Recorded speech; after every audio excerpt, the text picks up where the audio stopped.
রব্বুল আলামিন বলেন ওয়া কুনতুম আলা শাফা হুফরাতিম মিনান নার।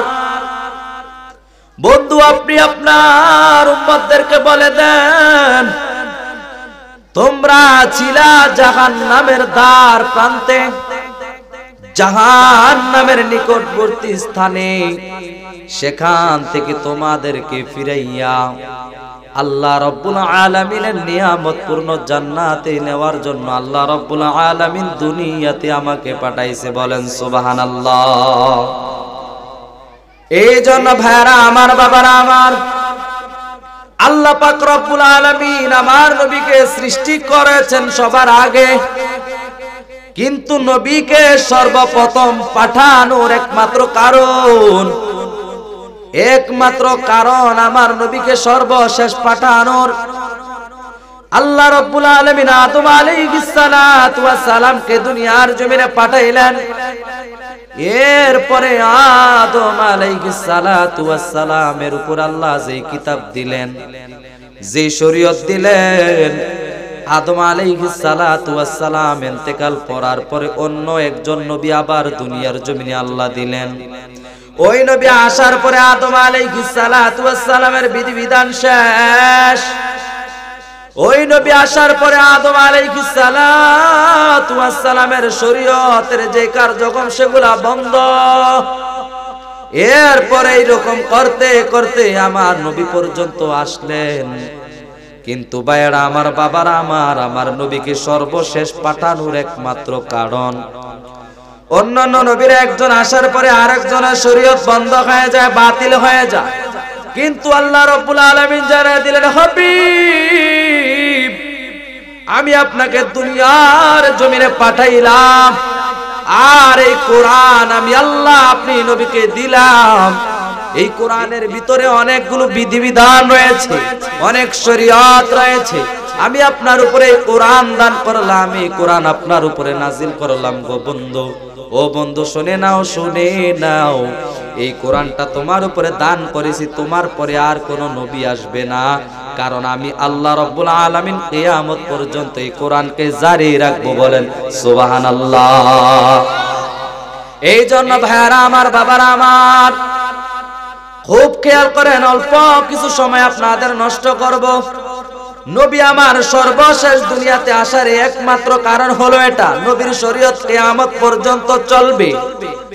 এরপরে নবীকে দুনিয়ার জমিনে পাঠানোর একমাত্র কারণ আল্লাহ রাব্বুল আলামিন এমন একটা সময় আমার নবীকে দুনিয়ার জমিনে পাঠাইলেন, যেই সময়টার ভিতরে দুনিয়ার জমিনে যদি কোনো কন্যা সন্তান জন্মগ্রহণ করত, সাথে সাথে ওই কন্যা সন্তানগুলাকে তারা জীবিত অবস্থায় দাফন করে দিত। বলেন নাউজুবিল্লাহ। এই জন্য আমার নবী ওই অন্ধকারের সময় আসলেন। মানুষগুলা যখন জাহান্নামের দিকে ধাবিত, জাহান্নাম যখন মানুষের উপর নির্ধারণ হয়ে যায়, ঠিক ওই সময় আমার নবীকে আল্লাহ রাব্বুল আলামিন পাঠিয়ে দিলেন। পাঠিয়ে দেওয়ার একমাত্র কারণ আমার নবী মানুষগুলাকে ডেকে ডেকে বেছে বেছে জান্নাতে নিয়ে যাবেন। কারণ আল্লাহ রাব্বুল আলামিন বলেন ওয়া মা আরসালনাকা আলাইহিম ওয়াকিলা। এ বন্ধু আমার, শুনে নাও, আপনাকে আমি দুনিয়ার জমিনে পাঠানোর একমাত্র কারণ আপনাকে উকিল বানাইয়া দুনিয়াতে পাঠাইছি। মানুষগুলা যখন জাহান্নামের দিকে দৌড়াবে, দুনিয়া দুনিয়া করে ব্যস্ত হয়ে যাবে, মানুষগুলা যখন জাহান্নামের দিকে চলে যাচ্ছে, গো বন্ধু আপনি নবীকে উকিল বানাইয়া পাঠাইলাম, আপনি তাদেরকে বুঝিয়ে শুনিয়ে আমি আল্লাহর জান্নাতের রাস্তায় নিয়ে আসবেন। বলেন সুবহানাল্লাহ। এই জন্য নবী আমার দুনিয়ার জমিনে আসলেন শুধু যে নবীর উম্মতকে জান্নাতে নিয়ে যাবেন, না না না, আমার নবী শুধু উম্মতকে জান্নাতে নিয়ে যাওয়ার জন্য আসেন নাই, টাটকা কাফেরকে নবী মুসলমান বানাইলেন। সাথে সাথে ওই সাহাবী নামাজও পড়ন লাগে নাই, নামাজও পড়তে হয় নাই, কিন্তু আমার নবী এমন দয়ার নবী, রাহমাতুল লিল আলামিন নবী আমার ওই টাটকা কাফেরকে সাথে সাথে মুসলমান বানাইয়া দুনিয়ার জমিনে তাকে জান্নাতের টিকিট হাতে দিয়ে দিয়েছে। বলেন সুবহানাল্লাহ। সাহাবীর নাম হলো, একটা উদাহরণ দিছি, নাম হলো আসওয়াদ বিন গালিব। খায়বার প্রান্তরে তিনি বসবাস করতেন। রাহমাতুল লিল আলামিনের দরবারে যখন যায়, ওই সাহাবী ছিল একজন রাখাল। খায়বার প্রান্তরে তিনি ছাগল বকরি ভেড়া এগুলা যখন চড়াইতেন, হঠাৎ করে তাকাইয়া দেখেন দূরে একটা তাঁবু দেখা যায়। দৌড়াইয়া চলে গেলেন তাঁবুর কাছে। যাওয়ার পরে তাকাইয়া দেখে রাহমাতুল লিল আলামিন নবী আমার সামনের দিকে দাঁড়াইয়া আল্লাহু আকবার বলে যখন নিয়তটা বেঁধে নিলেন, সাহাবায়ে কেরাম পিছনের দিক দিয়ে নবীজির সাথে শুরু করে দিলেন নামাজ। আমার নবী করতেছেন ইমামতি। নবী যখন নিয়ত বাঁধলেন, কেরাত পড়লেন, ওই আসওয়াদ বিন গালিব তাঁবুর সেই দরজার সামনে দাঁড়ায়া রইলেন। আমার নবী যখন রুকুর মধ্যে চলে যায়, সমস্ত সাহাবীরা নবীর সাথে রুকুর মধ্যে চলে যায়। নবী আমার যখন সিজদার মধ্যে যায়, সাহাবায়ে কেরাম নবীর সাথে সিজদায়। নবী যখন নামাজের সালাম ফিরিয়ে দিলেন, সাহাবায়ে কেরাম সাথে সাথে যখন সালাম ফিরাইয়া দিলেন, সালাম ফিরানোর পরে আমার নবী তাকাইয়া দেখলেন কে যেন নবীজির তাঁবুর দরজার সামনে দাঁড়িয়ে আছে। আমার নবী ডাক দিয়া বলে, কে গো, তুমি কে? বলো, আমি নবীকে জানাও তুমি কে, তোমার পরিচয় দাও। ওই সাহাবীকে যখন আল্লাহ নবী ডাক দিলেন, আল্লাহ নবী বললেন আমার কাছে চলে আসো। ওই সাহাবী আসওয়াদ বিন গালিব চোখের পানিগুলো ছেড়ে দিলেন, কারণ ওনার শরীরের ভিতরে ছিল শুধু ময়লা আর আবর্জনা। চুলগুলো ছিল এলোমেলো এলোমেলো, দুর্গন্ধ। জীবনে কোনদিন তাকে ও সম্মান করে নাই। কিন্তু আল্লাহ নবী বললেন, কে গো তুমি, কি আমার কাছে আসো। আমার নবী যখন ওই আসওয়াদ বিন গালিবকে ডাকলেন, আসওয়াদ বিন গালিব আল্লাহ নবীর কাছে আসলেন। আসার পরে নবী আমার বললেন, আরো কাছে আসো। ওই সাহাবী চোখের পানিগুলা ছেড়ে দেয় আর বলে, আমাকে জীবনে কেউ কোনোদিন এইরকম সম্মান করে নাই। আমি গরিব বলে কেউ আমাকে কোনোদিন কাছে ডেকে নেয় না। আপনি কেন আমাকে ময়লা আবর্জনা শরীর নিয়ে আপনার কাছে নেন গো? কে আপনি, কে একটু পরিচয় দেন। আমার নবী বলল, তুমি আমাকে এখনো চিনো নাই। আমি হলাম ওই রাহমাতুল লিল আলামিন, যেই নবীকে আল্লাহ রাব্বুল আলামিন দুনিয়ার জমিনে রহমত বানাইয়া পাঠাইছে। বলেন সুবহানাল্লাহ। আসওয়াদ বিন গালিব এবার নবীর একটু কাছে আসলেন। আমার নবী বললেন, আরো কাছে চলে আসো। আর একটু কাছে নিয়ে আসলেন। আসার পরে মায়ার নবী ডাক দিয়ে বলে, মা ইসমুকা, তোমার নাম কি? ওই লোকটা ডাক দিয়ে বলে, আমার নাম হলো আসওয়াদ বিন গালিব। ওয়া মা শুগুলুন, কি করো তুমি, কি কাজ করো জানাও। ডাক দিয়ে বলে, আমি অন্য কোনো কাজ করি না,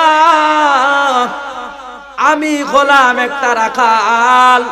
কয়েকজন মালিকের বকরি ভেড়া ছাগল এগুলো আমি চড়াই। নবী আমার বললেন, কেন আমার কাছে আসলা একটু বলো না। ওই লোকটা ডাক দিয়া বলি, ইয়া রাসূলুল্লাহ, নবী গো, আমি তাকাইয়া দেখলাম এই মানুষগুলো, আপনি নবী যেই কাজটা করেন সেই কাজটা মানুষগুলাও করতেছে। ও নবী বলেন না, কি কাজ এতক্ষণ পর্যন্ত করলেন? আল্লাহ নবী বললেন, আমরা জান্নাতে যাওয়ার জন্য জান্নাতের চাবি এতক্ষণ পর্যন্ত জোগাড় করলাম। ওই আসওয়াদ বিন গালিব ডাক দিয়া বলে, জান্নাত কেমন? নবী আমার ডাক দিয়া বলেন, মালা আইনুন রাআত ওয়ালা উযুনুন সামিআত ওয়ালা খাতরা আলা কলবি বাশার ও আসওয়াদ বিন গালিব, শোনো শোনো শোনো, মালা আইনুন রাআত, ওটা হচ্ছে এমন নিয়ামতপূর্ণ জান্নাত যেই জান্নাত মানুষ কোনোদিন চোখে দেখে নাই। ওয়ালা উযুনুন সামিআত, যেই জান্নাতের কথা মানুষ কোনোদিন কানেও শোনে নাই। ওয়ালা খাতরা আলা কলবি বাশার, যেই জান্নাতটা এত সুন্দর, এত নিয়ামতপূর্ণ, যেই জান্নাতটাকে আল্লাহ এত সুন্দর করে বানাইছেন, মানুষ জীবনে কোনোদিন তার অন্তর দিয়েও কল্পনা করেন নাই, তার চাইতে আরো কোটি কোটি পরিমাণে সুন্দর। বলেন সুবহানাল্লাহ। আসওয়াদ বিন গালিব বললেন, নবী গো, ও রাহমাতুল লিল আলামিন নবী আমার, বলেন না কেমন করে ওই জান্নাতের মধ্যে যাওয়া যায়। নবী আমার বললেন, ওই জান্নাতের মধ্যে যদি তুমি যাইতে চাও তাহলে সর্বপ্রথম তিনটা পণ্য দুনিয়াতে থাকা অবস্থায় তোমাকে কিনতে হবে। সেটাও আল্লাহ রাব্বুল আলামিন কোরআনের মধ্যে জানিয়ে দিলেন, তুমিনুনা বিল্লাহি ওয়া রাসূলিহি ওয়া তুজাহিদুনা ফি সাবিলিল্লাহ। আল্লাহ রাব্বুল আলামিন বললেন, হাবিব আপনি আসওয়াদ বিন গালিবকে জানা দেন, সে যদি আল্লাহর জান্নাতের মধ্যে যেতে চায় তিনটা কাজ তাকে করা লাগবে। তুমিনুনা বিল্লাহ, এক নম্বরে তাকে ঈমান আনতে হবে আল্লাহ এবং রাসূলের উপরে। দুই নম্বরে ওয়া তুজাহিদুনা ফি সাবিলিল্লাহ, আল্লাহ রাব্বুল আলামিন তুমিনুনা বিল্লাহি ওয়া রাসূলিহি, এক নম্বরে আমার উপর ঈমান, দুই নম্বরে আপনি নবীর উপরে ঈমান, তিন নম্বরে ওয়া তুজাহিদুনা ফি সাবিলিল্লাহ, তিন নম্বরে ঈমান আনতে হবে। তিন নম্বরে তাকে এই কাজটা করতে হবে যখনই আল্লাহর শানে কেউ বেয়াদবি করবে, আপনি নবীকে নিয়ে কেউ কটূক্তি করবে, আপনার শানে কেউ বেয়াদবি করবে, সাথে সাথে হাত আর খালি রাখবে না, হাত আর খালি রাখবে না, সঙ্গে সঙ্গে আপনি আমার সম্মান বজায় রাখার জন্য, আমার দ্বীনের জন্য যখন হাতের মধ্যে তলোয়ার নিবি, ওই তলোয়ার অবস্থায় যদি শহীদ হয়ে যায় তাহলে আপনি আসওয়াদ বিন গালিবকে জানায় দেন, আমি আল্লাহ তাকে জান্নাত দিয়ে দিব। বলেন সুবহানাল্লাহ। আসওয়াদ বিন গালিব পাগল, আমি জান্নাতে যেতে চাই গো নবী, আমি জান্নাতে যেতে চাই, ও নবী আমার আমাকে জান্নাতে যাওয়ার ব্যবস্থা করে দেন। নবী বললেন, আমার হাতে হাত রাখো। সর্বপ্রথম আল্লাহর নবী কালিমা পড়ে মুসলমান বানায়া দিলেন। এরপর আল্লাহ রাসূল সাল্লাল্লাহু আলাইহি ওয়াসাল্লাম বললেন, এরে আসওয়াদ বিন গালিব আর দেরি করা যাবে না, খায়বার প্রান্তরে যুদ্ধ শুরু হয়ে গেছে, আমার দ্বীন টিকানোর জন্য আমি নবীর জন্য জীবন দেওয়া লাগবে, রাজি আছো কিনা? ইয়া রাসূলুল্লাহ আমি রাজি। ঠিক আছে, হাতের মধ্যে তলোয়ার নাও। ইয়া রাসূলুল্লাহ নবী গো, ও মায়ার নবী আমার, আমি যে এই বকরিগুলা বেড়াগুলা চড়াই, এইগুলা তো আমার মালিকের কাছে যদি আমি পৌঁছে না দিই তাহলে তো আমি এগুলার জন্য আল্লাহর কাছে দায় দিতে হবে। রাহমাতুল লিল আলামিন নবী আমার বলে, রে আসওয়াদ বিন গালিব, ও আমার সাহাবী শোনো না, তোমার যে মালিকের ছাগল আর বেড়াগুলা রয়েছে গো, এইগুলার একটা যেগুলা একটু বড় রয়েছে ওইটার মাথার ভিতরে অথবা শরীরের ভিতরে মৃদু একটা আঘাত করো, আঘাত করার পরে এটাকে বলে দাও যেন তোমার মালিকের ঘরের মধ্যে এগুলা চলে যায়। সাথে সাথে আসওয়াদ বিন গালিব যখন আঘাত করা শুরু করলেন, অটোমেটিক তাকাইয়া দেখতেছেন দলে দলে যাকে যাকে মালিকের কাছে সেই ছাগলগুলা চলে যাচ্ছে। বলেন সুবহানাল্লাহ। এবার আমার বুঝে নাও কেমন নবী আমার, আমার নবীর কত শান। নবী মাত্র বললেন মৃদু আঘাত করা দেখবা চলে যাবে। এরপরে আমার নবী টাটকা কাফেরকে সাথে সাথে মুসলমান বানায়া দিলেন, বললেন যাও যাও যুদ্ধের ময়দানে চলে যাও, জীবন দেওয়ার জন্য প্রস্তুত হয়ে যাও। আসওয়াদ বিন গালিব যখন চলে যায়, এবার যাওয়ার পরে আসওয়াদ বিন গালিব এক পর্যায়ে যুদ্ধ করতে করতে যখন শহীদ হয়ে গেলেন, রাহমাতুল লিল আলামিন নবী আমার সাহাবায়ে কেরামদেরকে ডাক দেয়া বলে, ও সাহাবীরা শোনো গো, আমার সাহাবীদের যে লাশগুলা রয়েছে লাশগুলা আমি নবীর সামনে নিয়ে আসো। আল্লাহর নবীর দরবারে যখন একটা একটা লাশ এনে হাজির করা হয়, এবার মায়ার নবী আসওয়াদ বিন গালিবের দিকে তাকাইয়া কান্না শুরু করে দিলেন। সাহাবায়ে কেরাম বললেন, নবী গো, অন্য কোন সাহাবীদের জন্য তো আপনি এইভাবে কান্না করেন নাই। সাহাবীরা তাকাইয়া দেখে এমন ভাবে কান্না করেন, আমার নবীর দাড়ি মুবারক গুলা ভিজে টপ টপ করে চোখের পানিগুলা যখন জমিনের মধ্যে পড়ে গেল। সাহাবায়ে কেরাম বলল, নবী গো,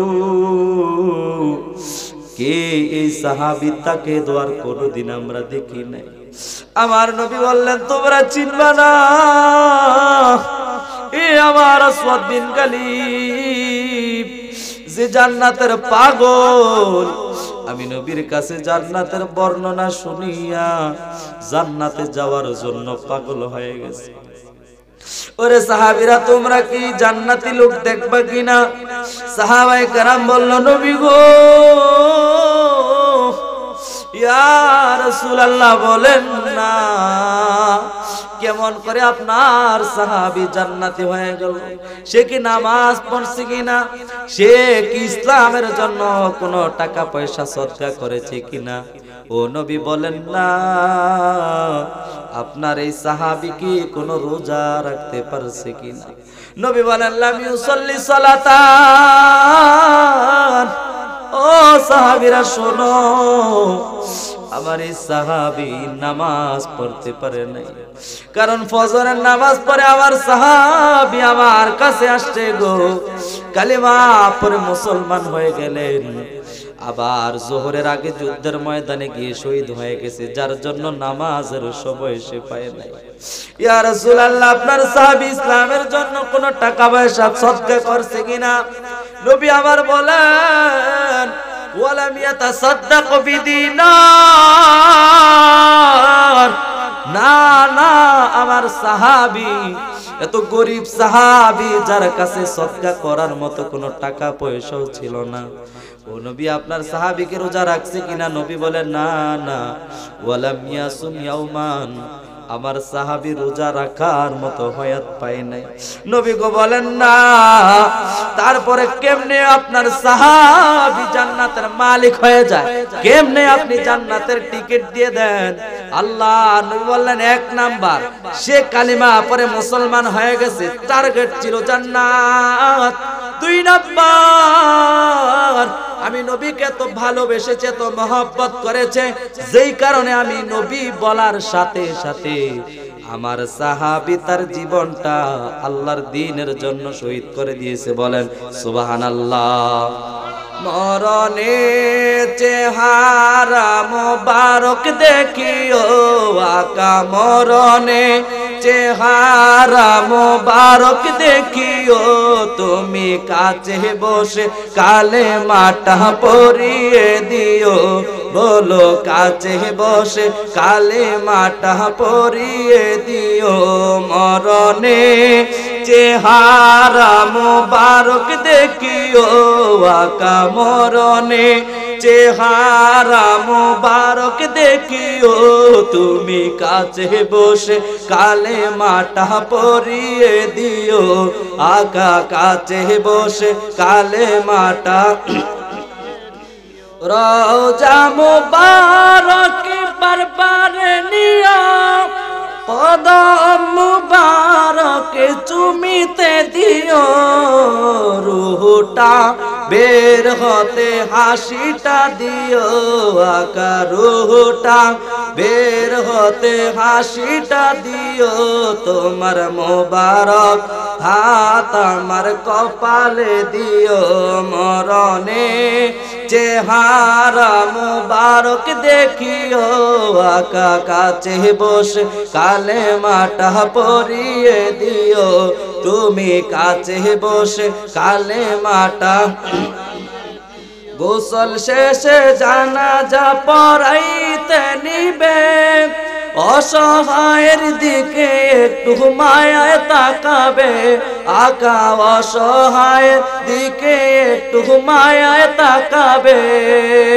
কবরে যখন আমি একা থাকিব আকা কবরে যখন আমি একা থাকিব তোমার মোবারক কোলে আমায় টানিয়া নিও মরণে চেহারা মোবারক দেখিও আকা কাছে বসে কালে মাটা পরে দিও আকা কাছে বসে কালে মাটা পরে দিও আবু বকর ওমর ওসমান হতে পারি নাই বেলায়েতের সম্রাট যিনি ওই রকম প্রেম নাই আকা বেলায়েতের সম্রাট যিনি ওই রকম প্রেম নাই গোলাম যারা তাদের সাথে আমায় রাখিও আকা গোলাম যারা তাদের সাথে আমায় রাখিও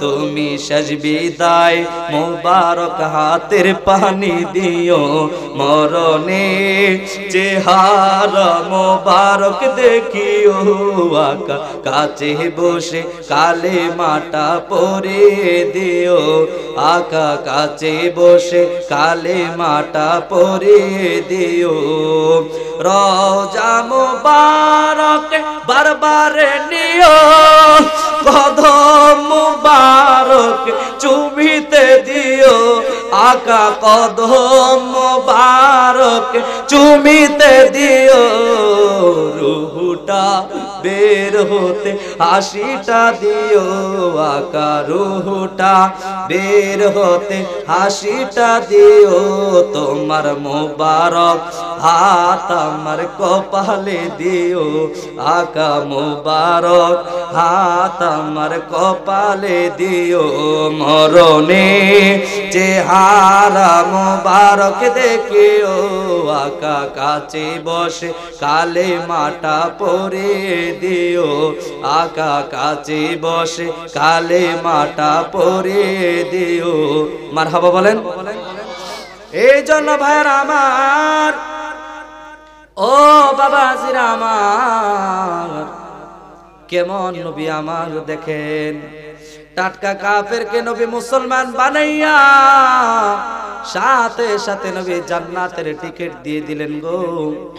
এই জন্য আমার নবীর জন্য শুধু মানুষই পাগল নয়, নবীর উম্মতেরাও শুধু পাগল নয়।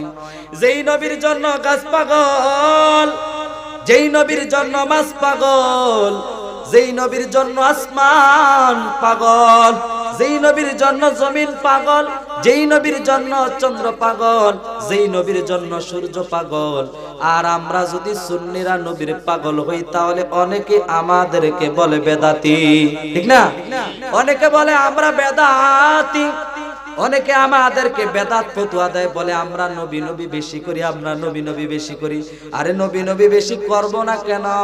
যেই নবীর সুপারিশ ছাড়া একটা মানুষ জান্নাতে যাওয়ার কোনো সুযোগ, একটা মানুষ জান্নাতে যেতে পারবে না। নামাজ পড়তে পড়তে যদি কপাল কালো করে ফেলো, তাসবিহ গনতে গনতে যদি তাসবিহ ক্ষয় করে ফেলো, কোনো কাজ হবে না। যতক্ষণ পর্যন্ত আমার নবীর শান, আমার নবীর মান, আমার নবীর ভালোবাসা, লা ইউমিনু আহাদুকুম হাত্তা আকুনা আহাব্বা ইলাইহি মিন ওয়ালিদিহি ওয়া ওয়ালাদিহি ওয়ান নাসি আজমাইন। নবী বললেন তোমার মা, তোমার বাবা, তোমার ভাই, তোমার বোন, তোমার স্ত্রী, তোমার সন্তান, তোমার আত্মীয় স্বজন, ধন সম্পদ যা কিছু রয়েছে, যতক্ষণ পর্যন্ত নিজের জীবনের চাইতে বেশি আমি নবীকে ভালোবাসবা না, ততক্ষণ পর্যন্ত তোমরা প্রকৃতপক্ষে মুমিন হতে পারবা না। এই জন্য নবীকে ভালোবাসতে হবে সবচেয়ে বেশি। যদি মানুষ আমাদের পাগল বলে বলুক, ভণ্ড বলে বলুক, বেদাতি বলে বলুক, কোনো কিছু যায় আসে না। কিন্তু কাল কিয়ামতের ময়দানে বুঝবে তারা, যখন আমার নবী বলে রে পাগল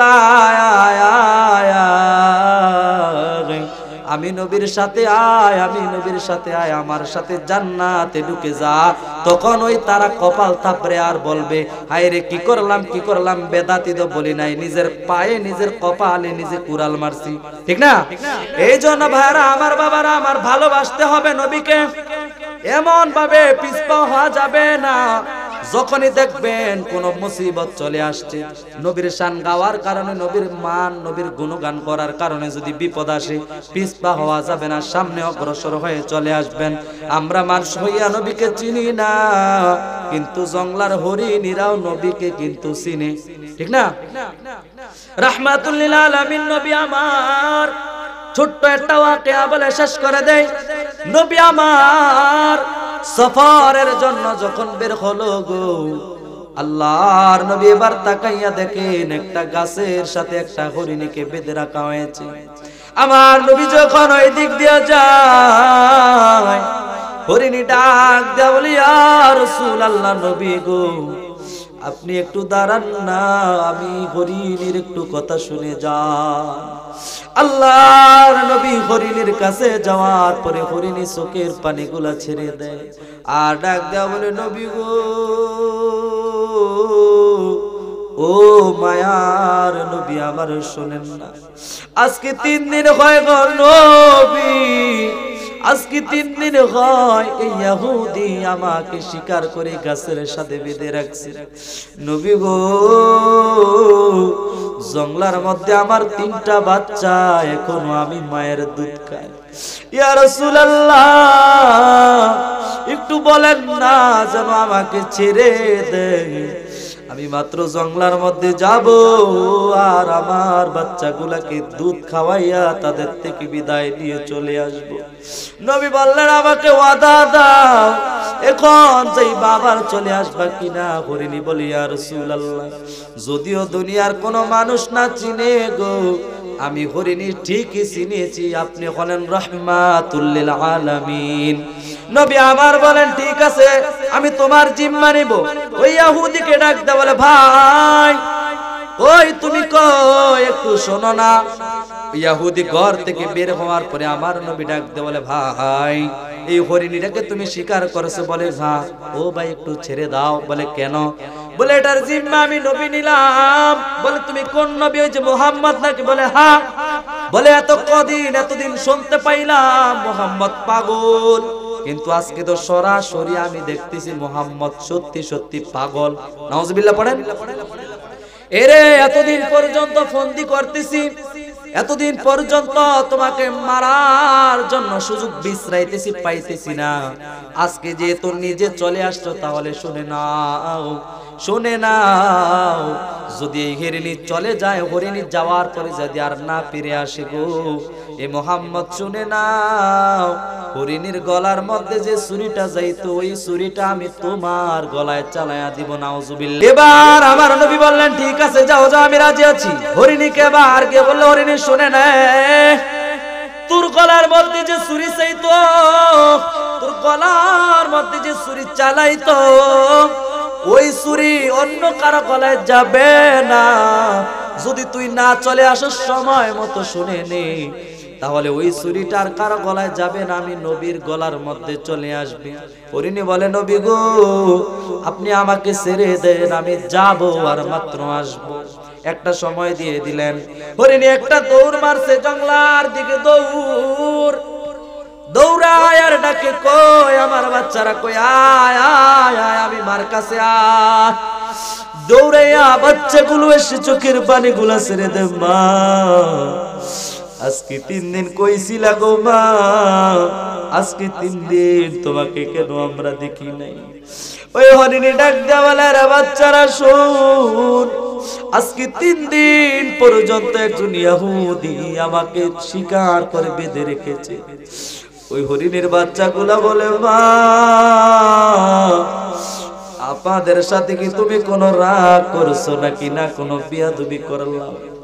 হরিণী ডাক দেয়া বলে, না, কোনো বিয়াদবি তোরা আমার সাথে করো নাই, তাহলে কেন তুমি আমাদের কাছে আসো নাই গো মা?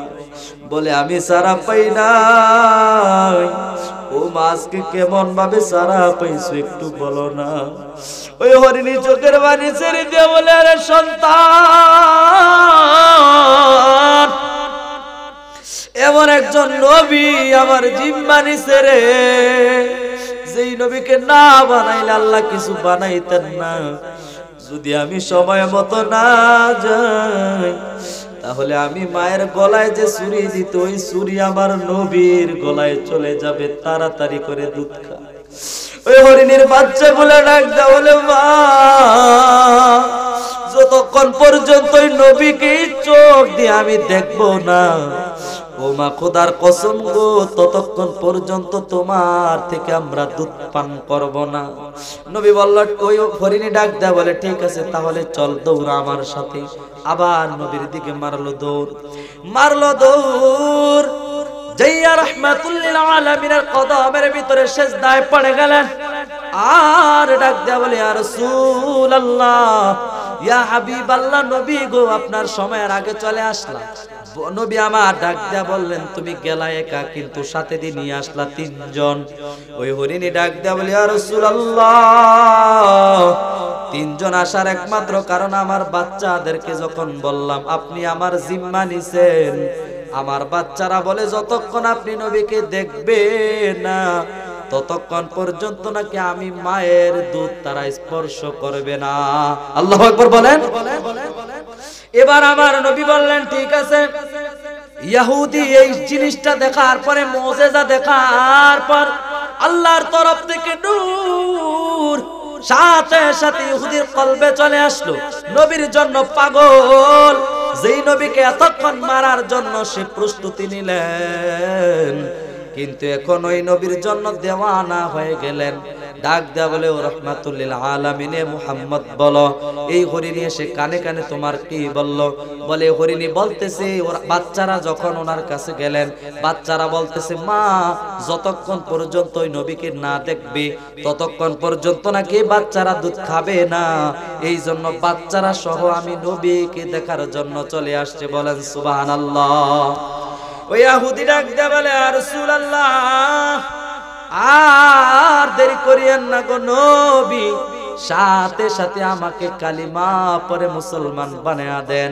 এই জন্য ওয়াকিয়া থেকে একটা বুঝতে পারলেন যে আমার নবী যেই হুকুম একটা বিপদের মধ্যে ফেলে দিও, ওই হরিণীটা মানুষ না হয়ে নবীকে ফেলে দিয়ে যায় নাই, নবীর মহব্বতে আবার ঠিকই চলে আসছে, ঠিক না? এই জন্য ওই নবীর উপরে এমন ভাবে ভালোবাসা আমাদের প্রকাশ করা লাগবে, যদি এমন সময় আসে জীবন দেওয়া লাগে নবীর জন্য জীবন দিতে হবে।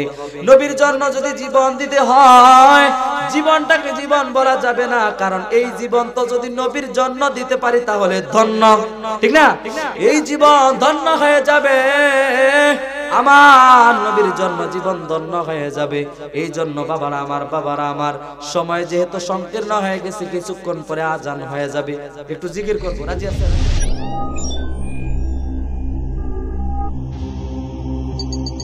ইউসুফ এইচডি মিডিয়া, আপনার প্রতিভাকে তুলে ধরতে আমরা আছি আপনার সাথে।